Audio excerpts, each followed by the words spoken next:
I'm a student at the University of Waikato and I'm doing my Masters in Special Needs, which has largely been influenced by my brother. My brother has autism. He was diagnosed when he was 4 and he mainly struggles with the social and communication side of it. My brother is such a lovely person to be around. He's really friendly and kind and loving, which is just great to have in anybody. But he takes a while to get to know and he's quite shy in front of new people or in different spaces where he isn't used to. He's really into Lego and Marvel characters, which he just loves, and that's something that he can just talk about for a long time, and he doesn't talk too much, so it's quite cool to get him going with that kind of thing. He enjoys hanging out with our family, so it's so nice when everyone's home from uni and home from work and things like that, and we can all do stuff together.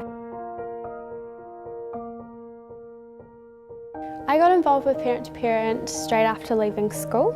As a kid, I hadn't really ever been aware of the programs until I was a bit older, maybe 16, and then I didn't really feel like I was very comfortable going as a kid. But then when I was older and the opportunity to become a leader came about, I was quite eager to get involved with that kind of thing. When I got asked to be a facilitator, I was quite happy because I did want to get more involved with the programs and I did feel like it was time to take on a bit more responsibility in that area.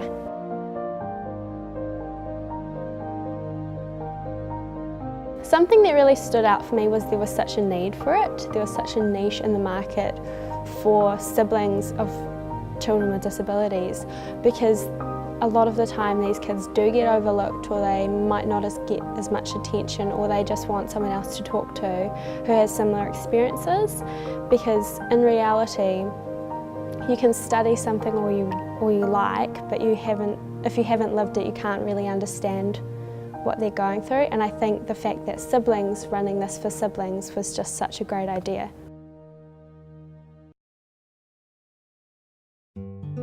I think for a lot of the kids we see on camp, it's a great opportunity for them to just have that attention on them and solely on them.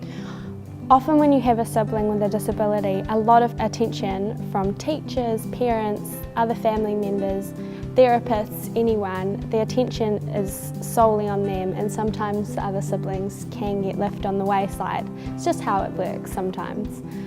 But I feel like these camps are just such a great opportunity for kids to have that attention on them, have some time to do something really fun and get to know other kids that are in similar situations.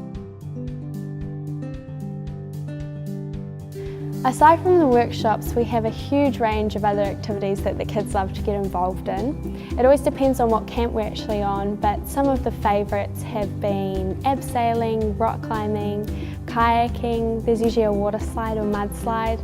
We usually have Burma trials and play spotlight in the night. And we have some great leaders too who just love to get stuck in, and usually there's a camp mum and dad who just love to help out too.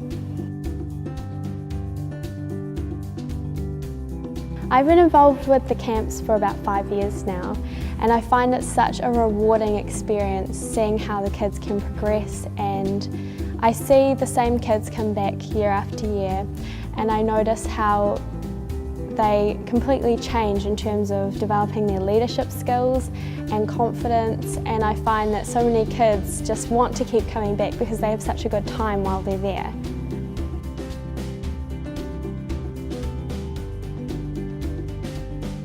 This has been such a great experience for me being involved in the SIB support program, and I've seen so many other children benefit from being a part of it, and I really recommend for anyone else in a similar situation to become involved with it because there's so many benefits to the program.